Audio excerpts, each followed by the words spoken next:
Hemos estado en la calle, junto a los trabajadores de la Ayupsa, en la huelga general, contra el cierre de las urgencias del CAP, contra el cierre del CAP de Fanals, por el mantenimiento de los servicios en el Hospital Comarcal de Blanes, junto al mundo educativo en sus justas reivindicaciones por una educación pública, gratuita y laica,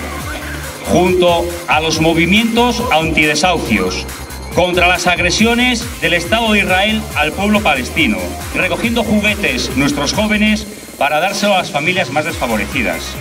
informando sobre el euro por receta, sobre las pensiones y nuestras alternativas y recuperando la memoria histórica.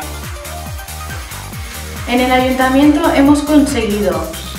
becas comedor, becas para libros, becas universitarias, más personal para la unidad de soporte a la escolarización especial, aumento de la partida económica para bienestar social, combatir la pobreza energética, ayudas para alquiler o hipotecas, ayudas para gafas y audífonos a los jubilados, ayuda a la creación de puestos de trabajo, limpieza diaria de las urbanizaciones, moratoria en la construcción de la C32. Trabajaremos para conseguir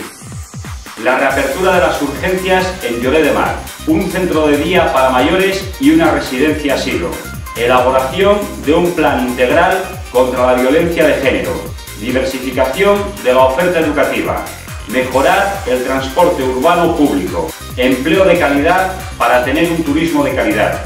que nadie pase hambre ni frío, más transparencia. Queremos una participación ciudadana donde tú seas el protagonista. Amb tu, amb vosaltres,